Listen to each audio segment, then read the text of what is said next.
Vámonos a Filipenses. Hoy vamos a ver un pasaje que es un tanto controversial.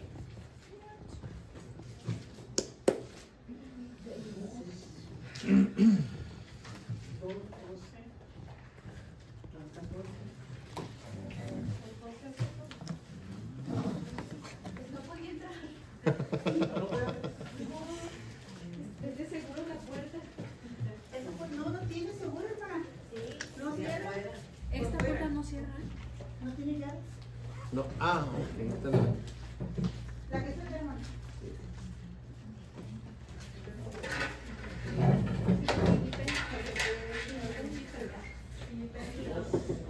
Filipenses 2.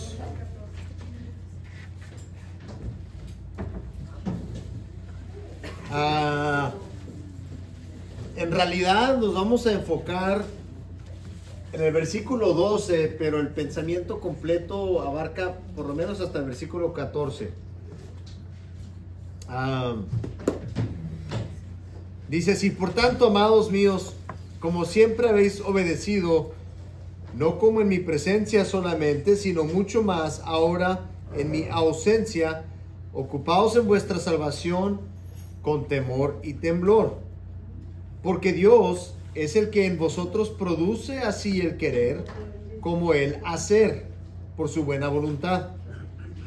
Haced pues todo sin murmuraciones y contiendas. Vamos a seguirle. Para que seáis irreprensibles y sencillos, hijos de Dios sin mancha, en medio de una generación maligna y perversa, en medio de la cual resplandecéis como luminares en el mundo, asidos de la palabra de vida, para que en el día de Cristo yo pueda gloriarme de que no he corrido en vano, ni en vano he trabajado. Y aunque sea derramado en libación sobre el sacrificio y servicio de vuestra fe, me gozo y regocijo con todos vosotros, y asimismo gozaos y regocijaos también vosotros conmigo. Quiero volver a este asunto. Aquí en el versículo 12 hay una frase que habíamos visto la semana pasada también, que es, para nosotros debe de ser una señal que tenemos que poner atención a una parte del texto. ¿Cómo comienza el versículo 12? Por tanto, ¿verdad? Y dijimos que cuando hay un por tanto hay que preguntar ¿por qué? ¿Verdad? En otras palabras,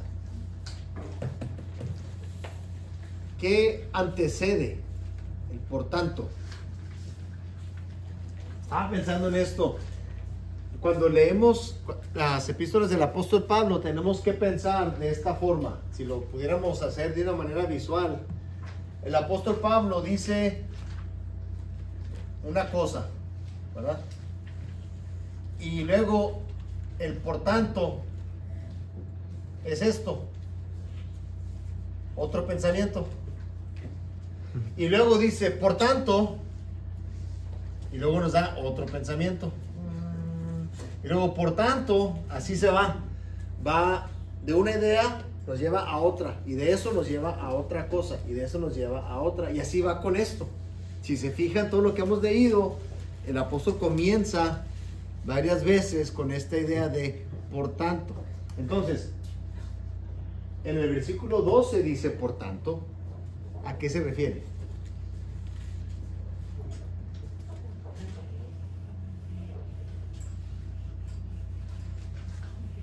¿Cuál es el tanto? Que lleven a cabo su salvación con temor y temblor.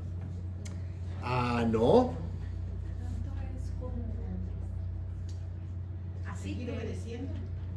Es igual que así que. Así que. Oh. Sí. O sea. Pues sí, o sea. No sé. La obediencia, pero O sea, mire, déjenles explico. A ver, recuerden que un por tanto es como un puente, ¿verdad? Por- hay algo antes y viene algo después. ¿Cuál es el antes? Lo que no era después.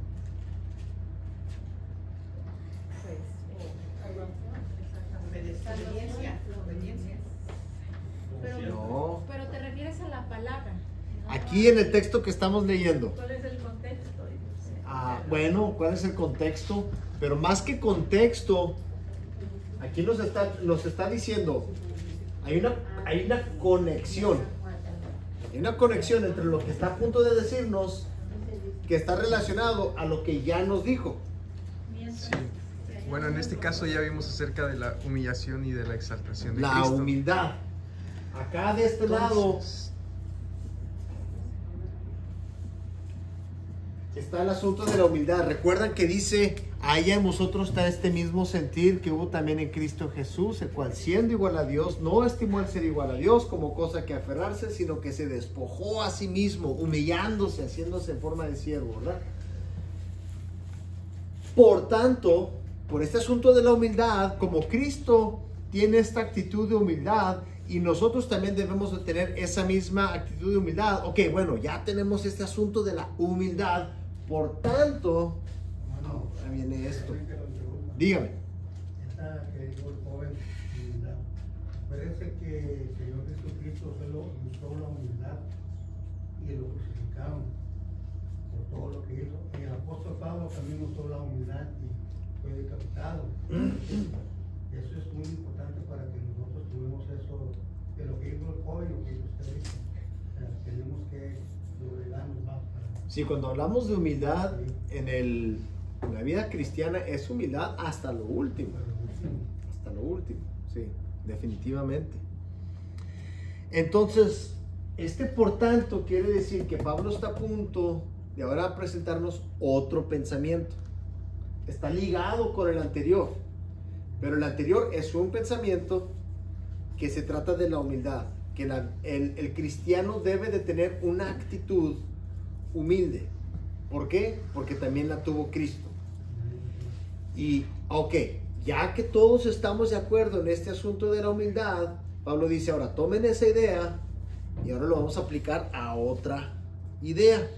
Entonces, el por tanto es ahora esto que viene. Entonces, esto es la siguiente fase en el tratado de Pablo, que es, en otras palabras, antes viene la humildad, por tanto, ¿qué es lo que viene aquí ahora? ¿Cuál es el tema?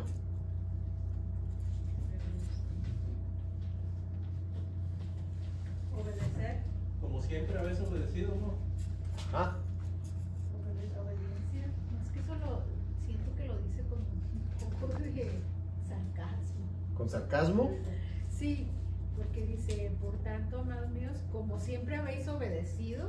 No sé por qué siento que lo dice con algo de, como con intención. Ujú. O sea, recordarles que necesitan estar. A lo mejor estás acostumbrada a oír sarcasmo. A lo mejor. Ah, Dígame. bueno, Pablo estuvo entre ellos, acordémonos. Ujú. Pablo inició la iglesia. Y desde que Pablo estuvo ahí, ellos recibieron el Evangelio con este amor y fueron obedientes a la palabra que habían recibido. Ahora que Pablo está lejos, hermana, y está en la cárcel, Pablo por eso les dice, pero he escuchado que ustedes continúan siendo fieles y el amor por los demás. Así que, por tanto, no solo en mi presencia, pero en mi ausencia, ahora esto. Ujú. ¿Verdad? Que sea esto el resultado de tal cosa. De lo que está diciendo Pablo. O sea, sí les está diciendo algo que él sabe que lo están obrando.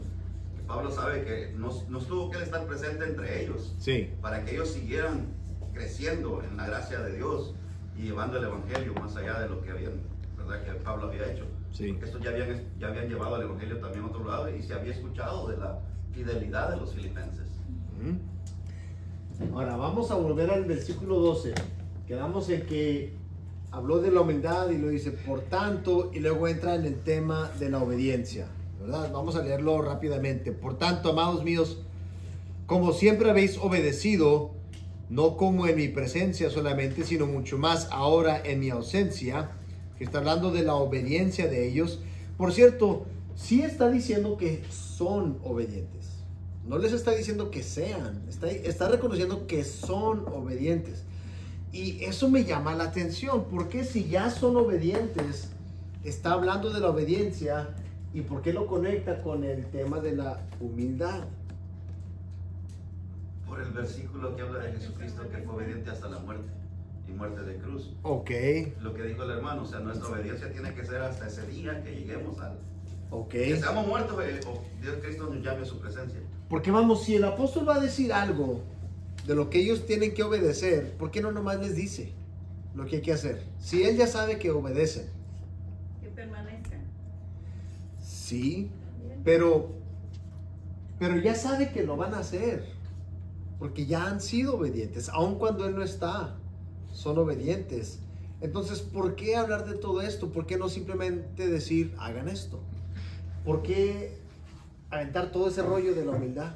Porque él ya había perdido su libertad y muchas veces las personas humanamente tendemos a atemorizarnos, más ellos viendo a alguien de tanta fe, ¿verdad? Y que lo hayan arrestado y ellos estaban libres. Entonces es como una exhortación y aparte llena de súplica, digamos, impulsándolos a que no por lo que está pasando él, ellos dejen de obedecer ni de ser humildes, sino que prosigan. Ok. Yo creo, hermano, que es necesario, como quiero que ustedes sepan que un hijo es obediente. Siempre recalcamos el mandamiento y la enseñanza, porque nos podemos volver, ¿cómo se llama? Revelarnos. No revelarnos, complacent, ¿cómo se dice? Complacientes. Que nos podemos sentar en nuestros laureles y pensar que ya hemos completado. Confiarnos. Ok. ¿Qué motivos hay para obedecer? Cuando alguien obedece, vamos a olvidarnos de la Biblia por un momento. Recompensa. ¿Ok? Recompensa.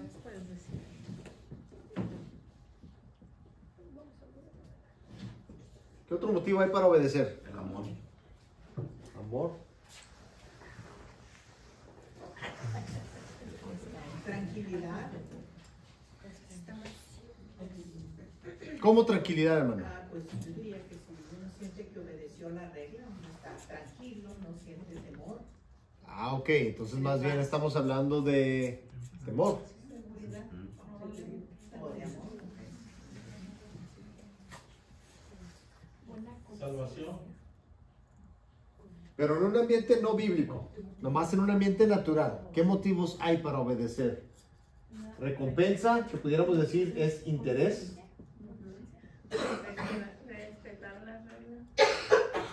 Sí, pero ese no es un motivo. Pero agradecimiento. Ok, agradecimiento. Buena conciencia. Ok. Por el conocimiento que se llega a obtener a lo que va a obedecer. Ok. Bueno, yo como hijo, si soy obediente, mi papá a lo mejor no me va a regañar. Entonces, pues sí hay como un cierto, dijeron, pues ya está temor, ¿no? Pero Sí. O sea, tenemos que reconocer que el temor es una motivación para obedecer. Entonces, hay diferentes motivos para obedecer. Por la obediencia. Buena conciencia. Sí, pero ese es un resultado. ¿Cómo? Satisfacción. Pero satisface obedecer. Yo creo que ¿Sí? Ok. Pues puede ser un motivo. Uno podría estar una buena conciencia. Ok. Sí satisface, hermano, porque cuando usted obedece no se mete en problemas. Ok. Y cuando usted obedece, llega a ser el consentido. Dicen, hay muchos motivos para obedecer. Unos buenos, unos no tan buenos. El apóstol Pablo se avienta todo un discurso hablando de la humildad. Y luego dice, por eso, déjenme hablarles de la obediencia. En otras palabras, hay de obediencia a obediencia.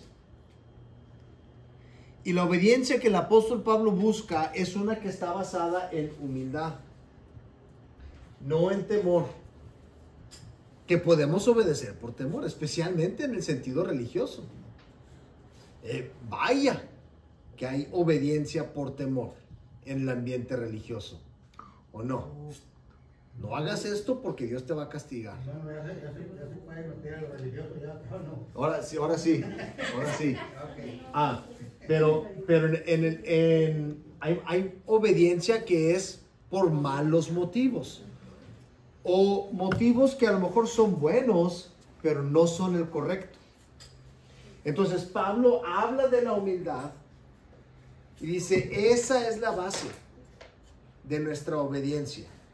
¿Sí? Fíjense qué curioso. En los 10 mandamientos, ¿qué dicen los 10 mandamientos acerca de los hijos y los padres? Honren a su padre y a su madre. ¿Se dan cuenta ustedes que la Biblia en ningún momento ordena que los hijos amen a sus padres? Nunca. Manda que los honren. En el Nuevo Testamento nos dice que obedezcan a los padres, ¿verdad? No que los amen.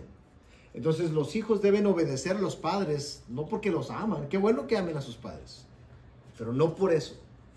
El chiste es honrar a sus padres. Entonces los motivos detrás de la obediencia importan. Por eso es que Pablo les dice que ellos obedecen aun cuando él no está. Esa es la clase de obediencia que a uno le gusta ver. La obediencia genuina no requiere supervisión. Cuando alguien obedece genuinamente, uno no tiene que repetir las cosas, ¿verdad?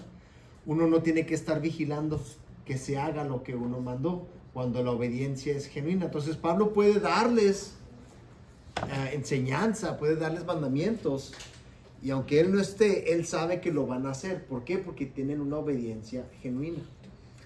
Y entonces él está diciendo, esta obediencia está basada en humildad, no en cualquier otra motivación.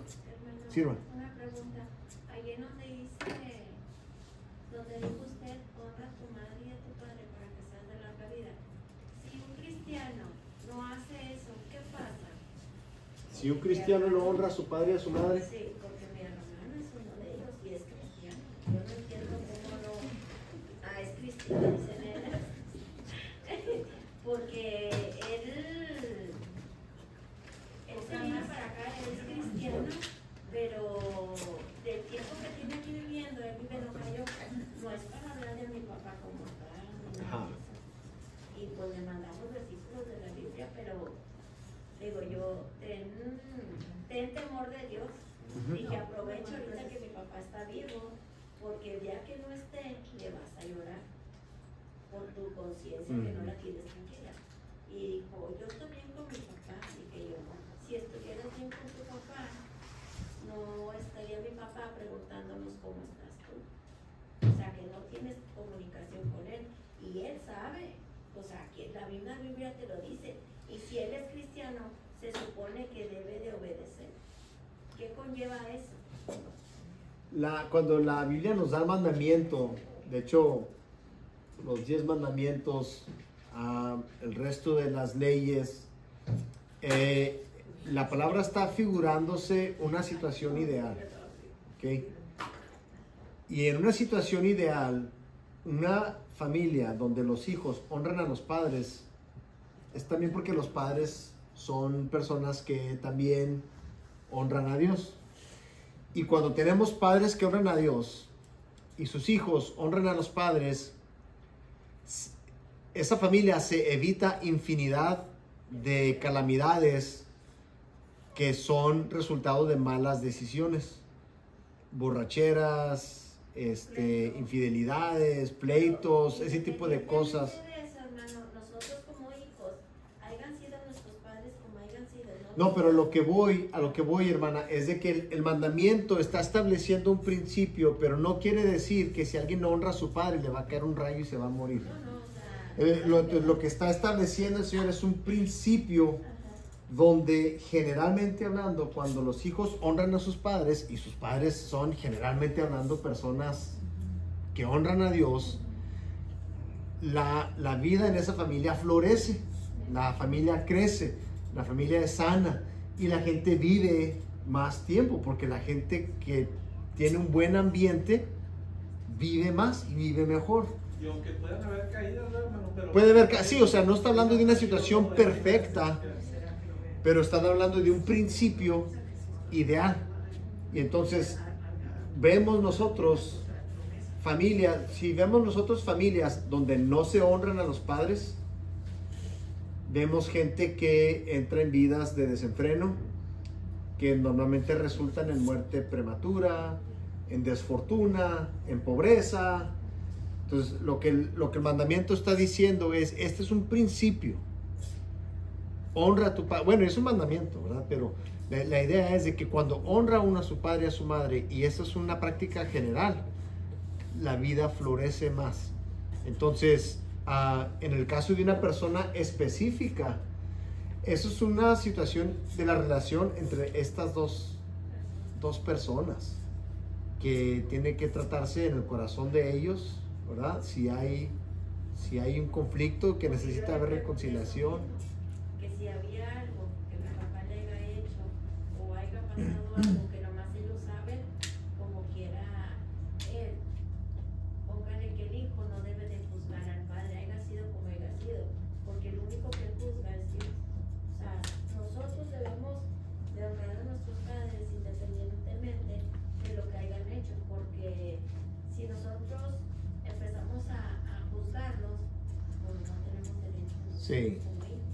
Si no hay, el mandamiento es claro, uno debe honrar a su padre y a su madre, y en situaciones donde hay una relación complicada, eso hay una manera de honrar a un padre que ha sido un mal padre. Hay forma, ¿sí me explico? Pero aún así se debe de hacer. Sí, hermano. Rápidamente sobre lo que usted está diciendo.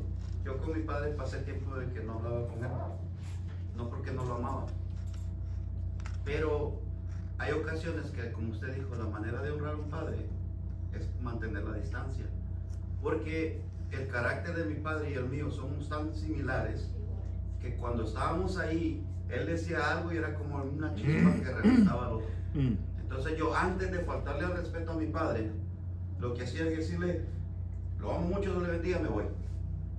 Porque si yo me quedaba ahí 5 segundos más, iba a terminar mal.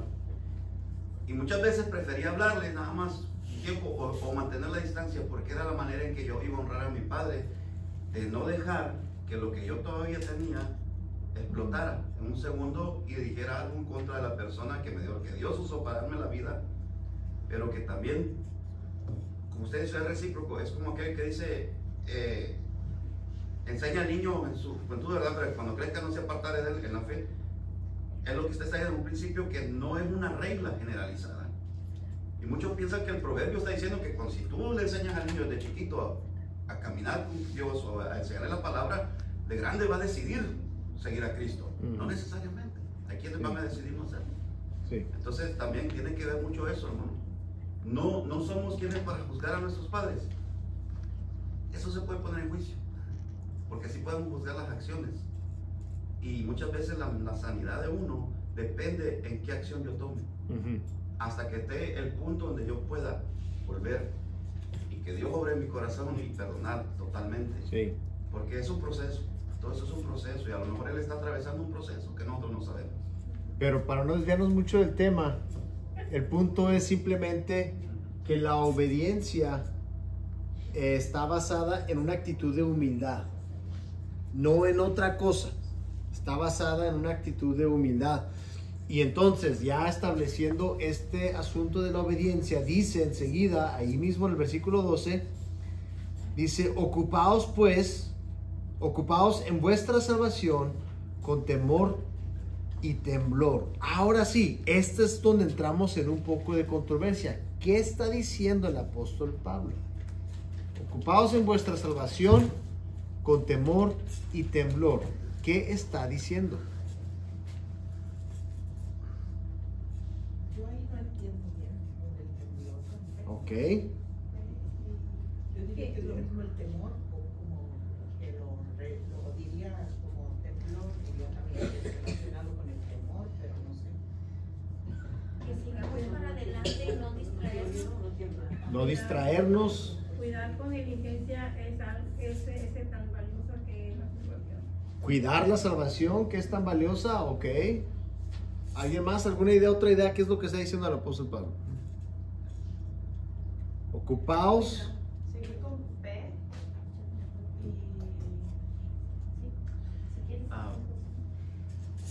Cuidados porque se puede perder. Cuidado porque se puede perder la salvación. La salvación ahí está, pero el que se pierde es uno. Ok. Esta es la parte controversial de este pasaje, ¿verdad? Ocupaos en vuestra salvación con temor y temblor, porque lo podemos interpretar de diferentes maneras. Ocupaos en vuestra salvación, o sea que, yo necesito ganarme mi salvación, o ¿por qué con temor y con temblor? ¿De qué debo tener temor y temblor? ¿De perder mi salvación? ¿Qué está diciendo el apóstol Pablo aquí? Vamos a desglosarlo en dos partes. Vamos a hablar de este asunto de ocuparse. el temor también puede venir a causa de la debilidad. Ok, sí, ajá. Fíjense bien. Esta palabra que usa el apóstol Pablo aquí tiene normalmente dos significados. Uno puede ser superar algo.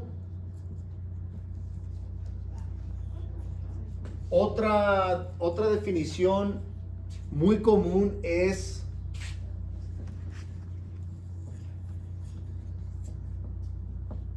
trabajar en algo o hacer. Estar constante. No. No, diferente. No, esto no trata de ser constante. Sino, bueno, vamos a ver unos ejemplos. Esta palabra que usó Pablo aquí, la usa mucho en la carta a los Romanos. En particular, la usa mucho en un capítulo.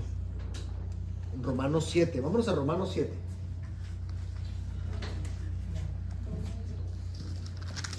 No lo vamos a leer todo,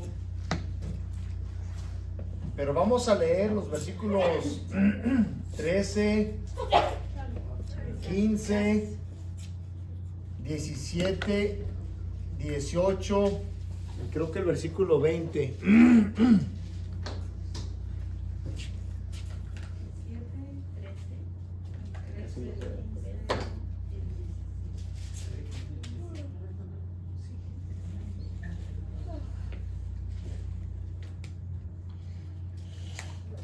Miren, vamos a ver si ustedes pueden ver dónde está. Va a usar una palabra diferente, no va a usar en español no dice ocupaos. Pero basándonos en estas definiciones, a ver si pueden encontrar dónde Pablo está usando la misma palabra. Por ejemplo, Romanos 7:8 dice: mas el pecado, tomando ocasión por el mandamiento, produjo en mí toda codicia, porque sin ley el pecado está muerto.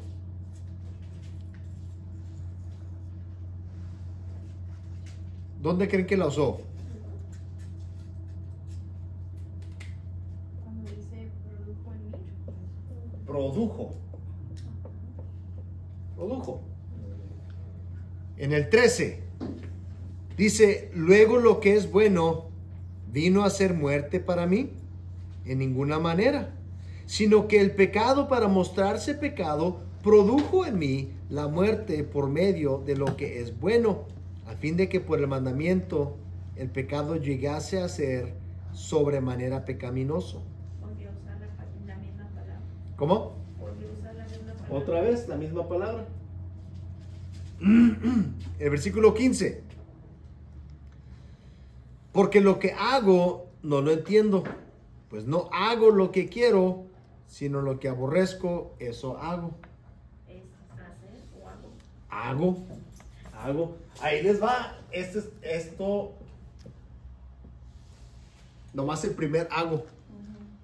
Los otros hagos son una palabra diferente. En otras palabras, cuando dice, porque lo que hago, está refiriéndose a sus actos reales.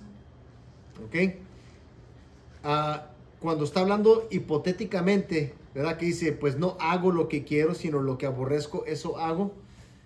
Ahí está usando una palabra diferente. Pero cuando él se refiere a sus actos reales, usa esta misma idea que usa acá, que significa trabajar o hacer.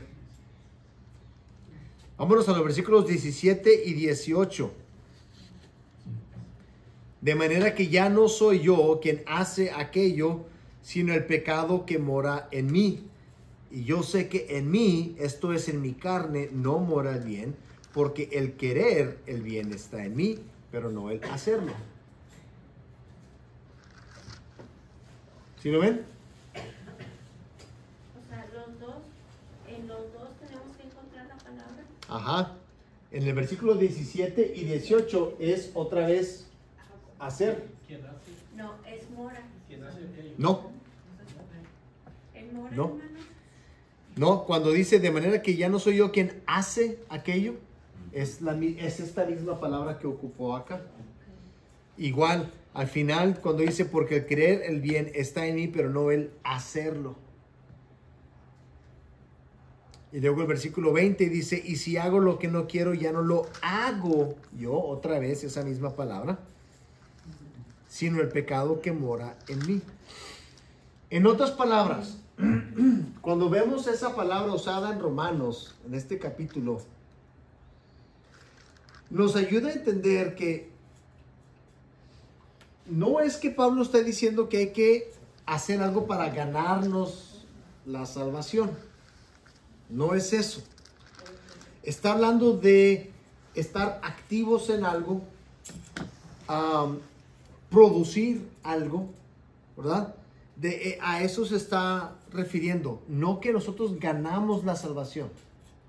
No es que nosotros hacemos la salvación, sino que hacemos de acuerdo con la salvación. ¿Sí me explico? Es una diferencia muy importante. Ahora, entendamos esta siguiente frase de temor y temblor.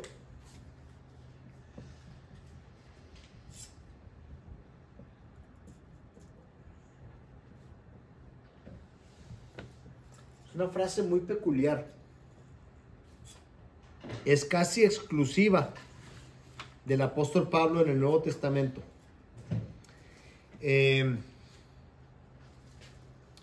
Suena un poco desconcertante que Pablo relacione la salvación con temor y temblor. La idea de que debemos de tener temor y temblor relacionado con nuestra salvación. Pero es importante que la examinemos con mucho cuidado. Primero, ¿qué es lo que Pablo no está diciendo al hablar de temor y temblor? Pues vámonos a Efesios capítulo 2.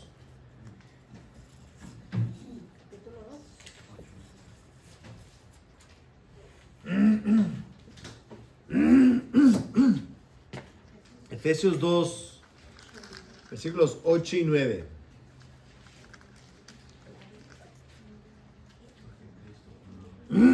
Ahora, creemos nosotros que la palabra de Dios es inspirada por el Espíritu Santo, que es infalible, que no tiene errores. Entonces, si la Biblia no tiene errores, no hay contradicciones. Entonces, Pablo no se puede contradecir. ¿Qué dice Efesios 2, 8 y 9? Porque por gracia habéis sido salvados por medio de la fe, y esto no de vosotros, sino que es don de Dios. Ok, ¿la salvación por medio de quién es? La fe, por medio de la fe. Ok, por medio de la fe, y es ¿quién es el que nos da la salvación? Ahora, específicamente ahí Pablo dice, ¿quién no nos da la salvación? Nosotros. Nosotros no ganamos la salvación. Nosotros no hacemos nuestra salvación. Entonces, si en Efesios Pablo dice que nosotros no ganamos nuestra salvación, que la salvación no es por nuestras obras, entonces claramente no puede estar diciendo que nos ocupemos en ganar nuestra salvación cuando les escribe a los filipenses. Entonces, este asunto de ocuparnos en la salvación no se trata de ganar la salvación. Ahora, si juntamos eso con estos ejemplos en Romanos, Pablo lo que está hablando acerca de ocuparnos es que estemos activos porque somos salvos. No para ser salvos, sino porque somos salvos, que vivamos de una manera que lo refleje. Ahora, ¿qué más no está diciendo Pablo?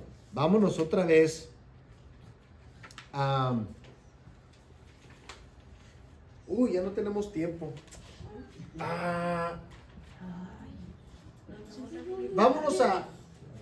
Tengo varios, pero vamos a leer nada más uno. Romanos 8,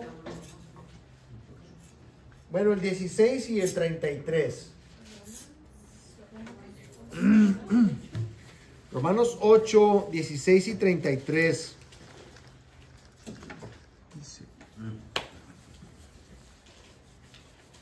A ver, hermano. El Espíritu de Dios nos confirma a nuestro espíritu de que somos salvos. Por ahí va. Ok.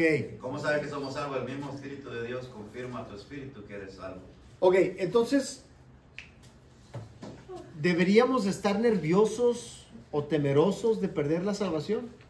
Esta versión dice diferente. A ver, díganos, ¿cómo dice? No, yo lo dije de memoria. Ok, bueno. ¿Cómo dice? Bueno, es que medio me quedé así y que buscar cuál versión estará.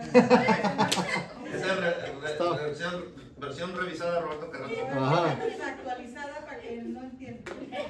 A ver, hermano, léalo. Dice, porque el mismo Espíritu da testimonio a nuestro espíritu que somos hijos de Dios. Ok, entonces tenemos la confirmación, tenemos la aseguranza. Y luego, pero lea todavía el 33. ¿Quién acusará a los escogidos de Dios? Dios es el que justifica. ¿Quién nos va a hacer temer de nuestra salvación? Nadie nos puede hacer temer de no tenemos por qué estar temerosos por nuestra salvación. Nuestra salvación está asegurada. En otra escritura dice que nos ha dado el Espíritu, que es las arras de nuestra salvación. ¿Qué son las arras? Es la garantía. Es la garantía de que la salvación es verdadera.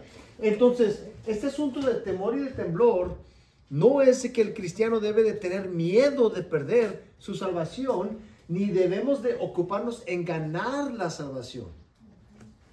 Entonces, lo que Pablo está diciendo es algo totalmente diferente a eso. Entonces, ¿qué es lo que está diciendo? ¿Por qué dice que nos ocupemos? ¿Por qué dice este asunto de temor y de temblor? Esta frase que casi nada más Pablo la usa. Hay un ejemplo donde se usa fuera de Pablo, que es en Marcos 5:33, si no me equivoco. Pero aparte de esa, Pablo la usa. Primera de Corintios.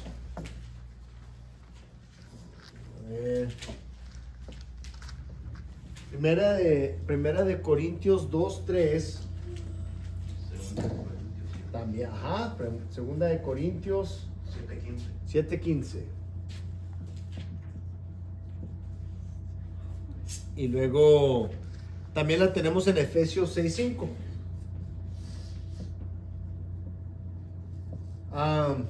Vamos a leer segunda de Corintios y Efesios rápidamente.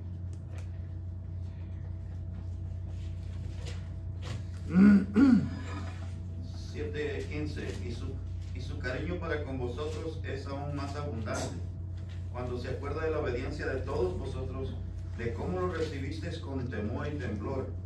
Ok, hasta ahí. Está hablando de Timoteo. Y la iglesia de Corinto recibió a Timoteo con temor y temblor. Qué interesante. Ahora, ¿qué dice Efesios? Efesios 6:5. 6:5. Siervos, obedeced a vuestros amos terrenales con temor y temblor, Con sencillez de vuestro corazón, como a Cristo. Ok, siervos, ¿a quién tienen que obedecer con temor y temblor? Los amos. A los amos. Entonces parece, cuando leemos estos dos pasajes, que este asunto de temor y temblor no es temor y temblor de Dios, es temor y temblor entre personas. Y algunos dicen que esta frase es una frase social. Y estaba pensando yo, ¿cómo es un ejemplo de hoy en día cómo nosotros usamos expresiones? Yo soy de Juárez y siempre que yo conocía a alguien, siempre que me presentaba con alguien, mi forma de presentarme con alguien es decir, mucho gusto. Pero yo conozco gente de otras partes del país y ellos cuando se presentan dicen, para servirle. A sus órdenes. Oh. Es una expresión de humildad.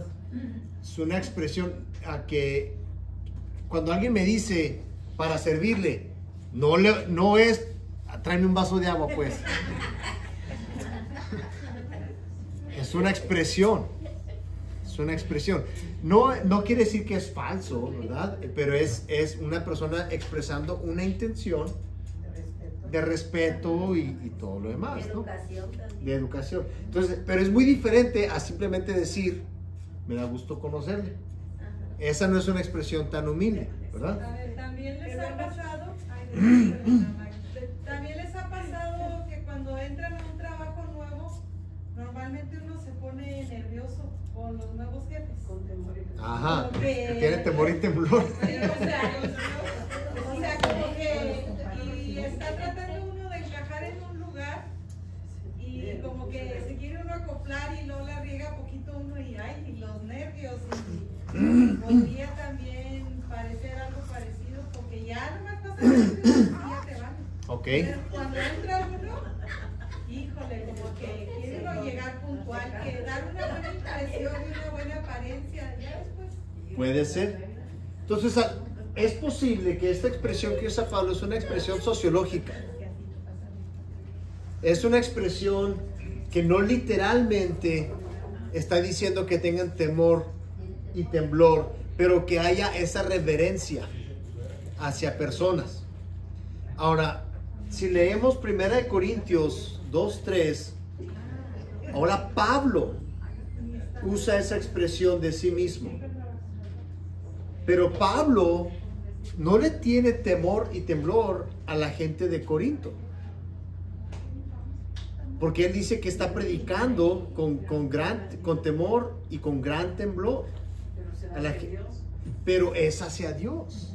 Obviamente él no le tiene temor y temblor a la gente de Corinto. Y cuando lo leemos en Filipenses, se presta para pensar que en Filipenses Pablo no está hablando necesariamente de la gente, sino de Dios.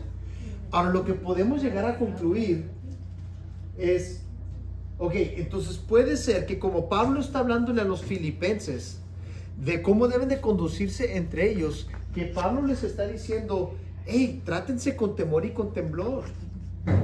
Con respeto y amor. Ajá, con reverencia.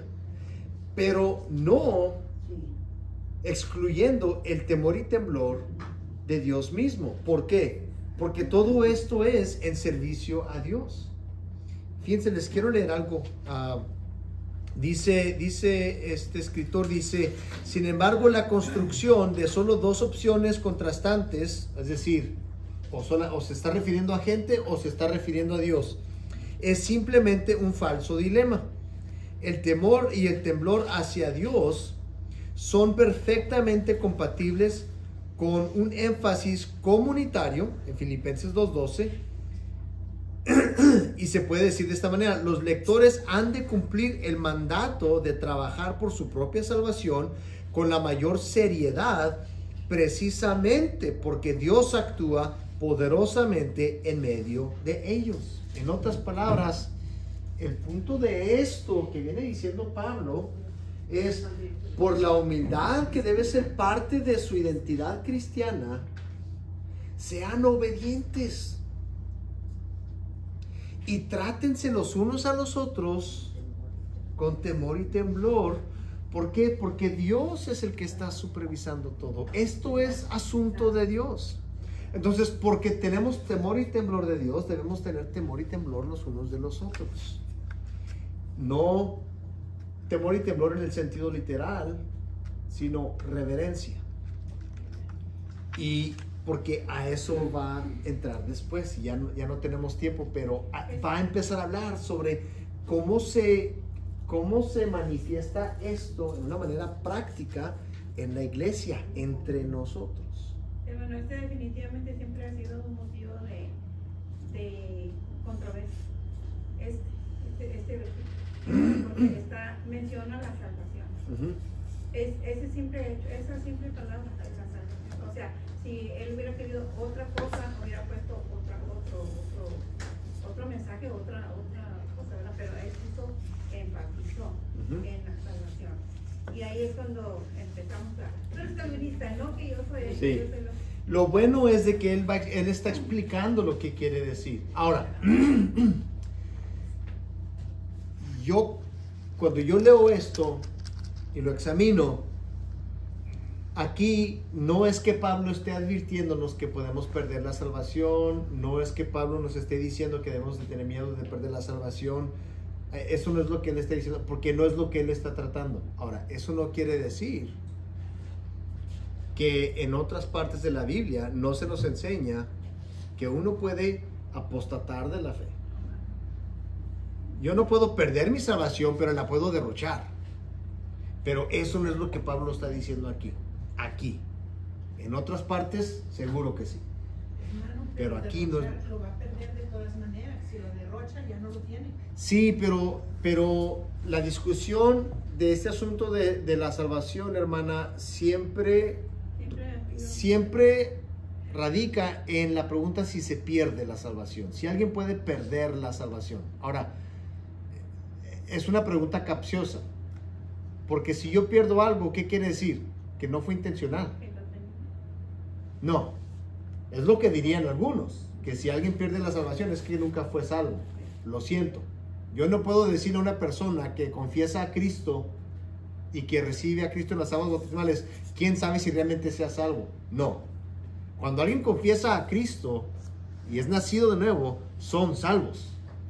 Ahora, si ellos después apostatan de la fe y rechazan a Cristo, eran salvos y ellos abandonaron la salvación, pero no la perdieron. Porque perder algo es accidental. Uno no puede accidentalmente perder su salvación. Por eso es lo que leíamos anteriormente. Tenemos la garantía. Entonces, hermano, ahí ya entonces vamos y Bueno, es que ese es el problema de que si es que todo descansa en usar esta palabra. Todo descansa en usar esta palabra. Porque perder es accidental. Entonces, si yo digo la salvación nunca se puede perder, entonces la actitud es comamos y bebamos. Después de todo no puedo perder mi salvación. Pero eso es incorrecto. La otra actitud es, no, sí se pierde. Quiere decir, entonces, ¿cómo sé si soy salvo? ¿Cómo sé si todavía soy salvo? Bueno, es que la razón, hermano, es de que esta no es la palabra correcta. Esta no es la palabra correcta es si yo puedo rechazar mi salvación. Eso sí puedo hacer. No la puedo perder, porque el Señor me la garantiza. Nadie puede venir a robarme mi salvación. El diablo no puede venir a quitarme mi salvación. Muchas veces se puede desrealizar la gente, pero tu relación con el Señor es lo importante. Hay depresión, hay tentación, y como humanos muchas veces tendemos a caer en cosas pequeñas o grandes. Lo importante para mí siempre ha sido este pensamiento. En el último suspiro de tu vida todavía tienes derecho a pedirle perdón al Señor y el Señor te va a perdonar. Pero aunque hayas, o sea, lo que pasa es que no lo vamos a hacer porque se supone que somos de Cristo y somos nuevas criaturas, nos estamos renovando, y la obediencia, las amistades, se supone que debemos de perfeccionarnos. Sí. Cuando andas con un pie allá en el mundo y otro en la iglesia, aquí mismo recibes bendición y maldición. Y todo tú mismo te lo acarreas. Entonces sí, ese es un tema que, híjole. Pero quiero insistir en esto. El conflicto de la discusión es porque usamos esta palabra. Yo les puedo decir claramente, la salvación no se pierde. La salvación o Dios la garantiza o nosotros la derrochamos. Pero perderse no. Hermana, No, porque ahí está, hermano. hubo una No se controversia tiene por por eso. eso. Porque estaba un hermano predicando, lo invitaron a predicar, pero él salió con que era de la iglesia, salvo para siempre salvos. Sí, es una doctrina muy común. Sí, sacaron ese tema y si vieran cómo hubo discusión. Sí. Yo nomás vi al hermano que salió para afuera porque a mí me tocó cuidar niños. Pero enojado, yo creo que discutiendo. Y yo, pues yo no me enteré de nada. Y Sí. luego ya cuando me enteré, digo, pero ¿por qué hicieron ese comentario? Y uno decía, es que sí, que tú la pierdes. Dice, porque ¿cómo es eso de que tú la puedes perder si tú te vas al fin de semana a tomar y luego ya vienes a la iglesia el domingo como que si no pasó nada? Y dije yo, oh, pero yo no entendí exactamente cómo hubo el problema. Sí. Yo me quedé de acuerdo y ya no volvió a ver mi hermano. Ahora, ya tenemos que terminar, pero ¿cómo sé cuando alguien pasa de ser salvo a ya no ser salvo? Yo no sé, hermano. Yo no sé si irse a tomar el fin de semana es suficiente para que una persona ya no tenga salvación. Porque es obediente usted y está conforme a la palabra y también tiene temor de Dios. El Señor es amplio en su perdón cuando el hombre se arrepiente, pero también es importante reconocer que Dios no está jugando. Recordemos que la salvación nuestra viene a precio de la sangre del Hijo de Dios. No crean ustedes que Él va a permitir que la sangre de su Hijo sea pisoteada. Entonces, este es el error de la discusión, usar esta palabra. Tibios, ¿verdad, hermano? ¿Cómo? Dios no quiere tibios. No, exactamente. Hermano Esteban, hay un tema que Pablo va a tocar. Dice, Demas, mi fiel colaborador. Pero luego en 2 de Timoteo dice, Demas me ha abandonado, amando más al mundo se ha ido. No está diciendo que Demas no fue porque decía que Demas era un siervo fiel de la palabra de Dios y colaborador de Pablo. En 2 de Timoteo debe decir, Demas me abandonó, amando más el mundo. No dijo, Demas fue salvo, ahora no. Él está abandonando la fe. Y le digo cuál es el problema con esa situación. La apostasía es... Porque Pablo está escribiendo inspirado por el Espíritu Santo. Entonces, ¿se equivocó? No. ¿Se equivocó pensando que Demas era salvo? ¿O se equivocó que había perdido la salvación? Exacto. ¿Cuándo se equivocó? Porque está escribiendo inspirado por el Espíritu Santo. La única respuesta lógica que nosotros vamos a aceptar es de que no se equivocó ni una de las dos veces. Dimas era salvo y después, por el amor al mundo, él derrochó su salvación. Esa es la explicación correcta. ¿Sí? Vamos a orar y luego... Pero si alguien